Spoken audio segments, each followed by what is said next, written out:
Ayan, so good morning sa ating lahat at mayroon tayong gagawin ngayong araw na ito at nakita nyo naman at naglalagay ako ng isang kawayan at siyempre gagawa tayo ngayon ng duyan ano at ramdam ko na rin dito sa bahay na sobrang init kaya nagawa ko ng paraan para magawa tayo ng duyan at para doon tayo sa labas matutulog.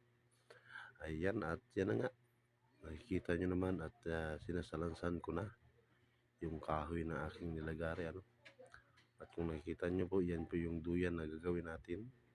Ayan. So, medyo nahirapan ako dyan dahil nga ipapasok natin siya doon sa butas. Yan, kung nakikita nyo at seryoso ako dyan.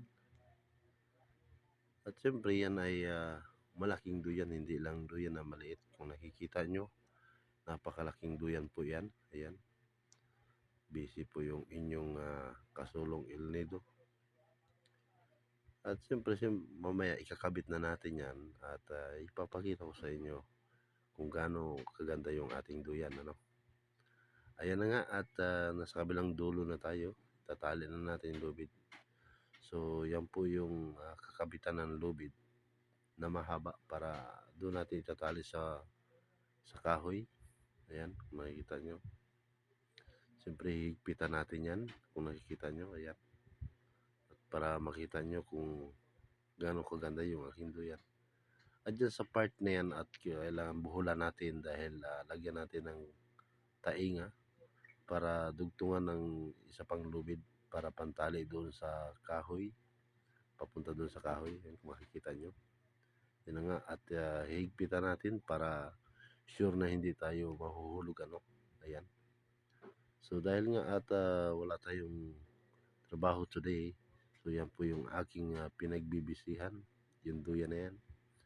At siyempre at ramdam ko yung init dito sa loob ng aming bahay. Lalo pag mga tanghaling tapat, sobrang init. So yung duyan na yan, kung nakikita nyo, ikakabit ko yan dito sa labas. Para dito sa labas, mas ma-presko kasi dito sa labas at mahangin. Ayan, so malapit na matatapos. Abangan nyo lang mamaya, panoorin nyo at patapusin yung video at ipapakita ko sa inyo kung gaano kalaki yung duyan na yan at gaano kaganda. Ayan na nga at isasabit ko. So tatalian na natin yung kabilang dulo para hindi tumakbo yung lubid, no? At siyempre ganoon din doon sa kabila, tatalian din natin. Ayan, so sinabit ko na siya at nakita nyo napakalaki ng duyan na ito. At siyempre yan po yung ating hihiga-higaan, no? Ayan, so sa inyong lahat yan na po yung ating duyan. Ayan. So thank you for watching everyone at maraming salamat sa inyong panunood ng aking video. Yan. So thank you so much po sa lahat and God bless us all. Thank you.